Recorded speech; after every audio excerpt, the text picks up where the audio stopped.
The biggest problem on the planet today is fear. It's been a problem for a long time, but it's a huge problem now. It's getting bigger every day. And the reason that fear is a problem, of course, is that it affects everything. Everything we think and say and do, all the decisions and choices we make, all of our reactions, all of our responses, everything that we're experiencing can come from only one of two places. Conversations with God has made that very clear to me.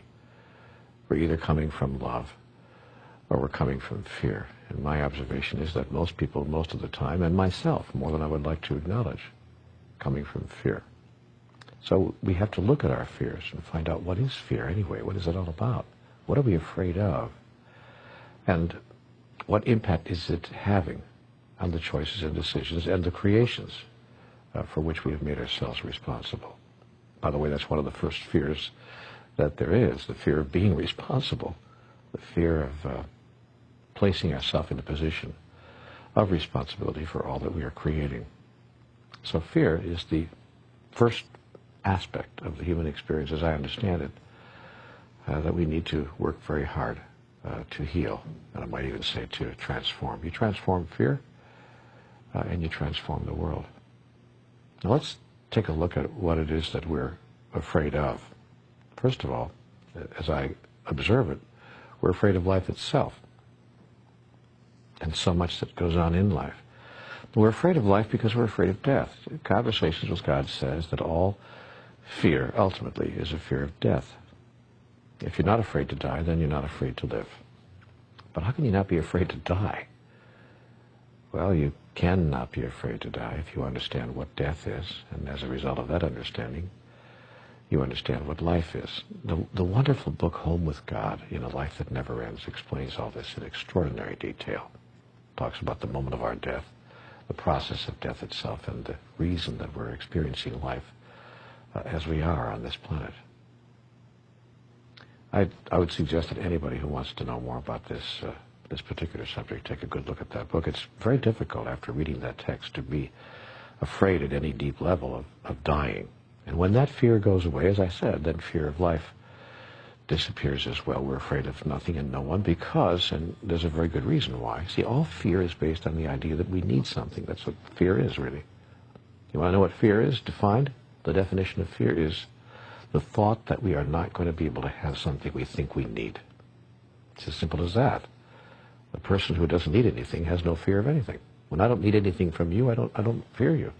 When I don't even need my own life, in a sense, when I don't think that I need this particular version of life in this particular physical form, then I'm not afraid even if you kill me.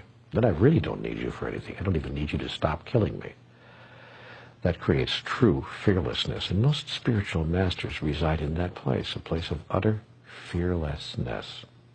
So when I begin to look at my own fears and begin to feel them, and when I have an idea that my fears are starting to, how do I say this, overcome me, overpower me almost, paralyze me, because all of us have been paralyzed by fear at one time or another. Some of us more often than we'd like to admit. When I get into that place, I take a close look at, what do I think I need? What is it that I think that I need here? Because that's what it is. Fear is need announced. So I look at, what am I thinking that I need? And is it possible that I really don't need that? Could I get along without it? What would happen if I didn't have that? What would happen if I didn't receive that? What would happen if what I think I need, I didn't experience or couldn't experience?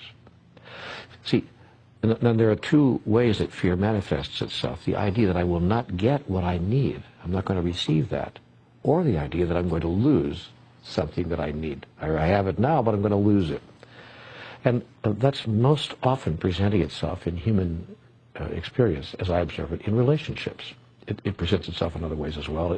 We have fears around money, fears around power, fears around health, and many other items, but more often than not, almost all the fears that I see people experiencing have to do with relationships of one kind or another, and especially those delicate relationships that we call romantic intertwinings of the human experience. Boy, oh boy, oh boy.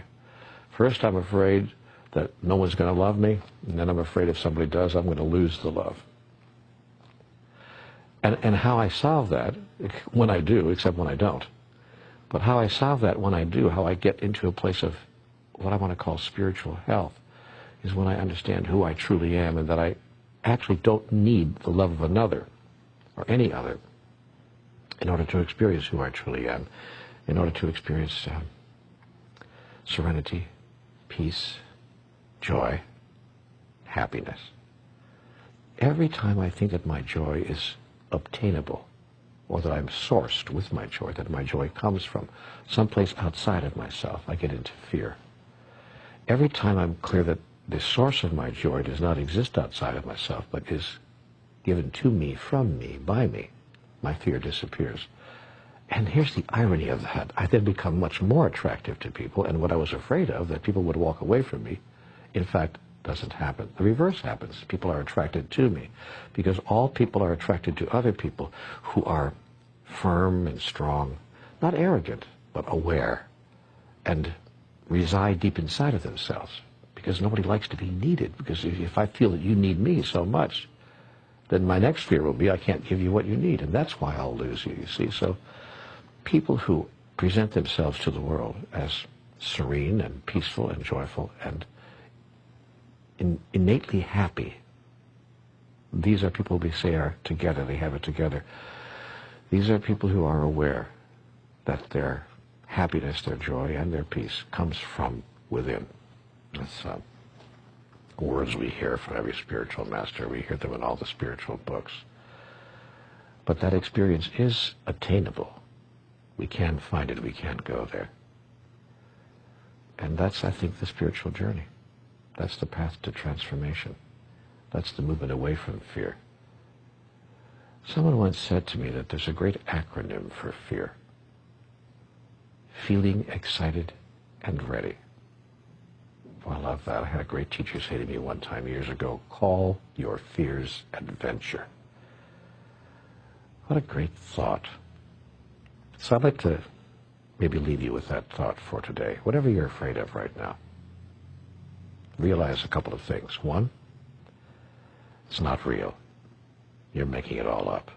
Two, if the thing that you're afraid would happen actually did happen, you and I would still be here tomorrow. It really would make no difference at all. Unless, of course, you wouldn't be here tomorrow, in which case it absolutely would make no difference at all.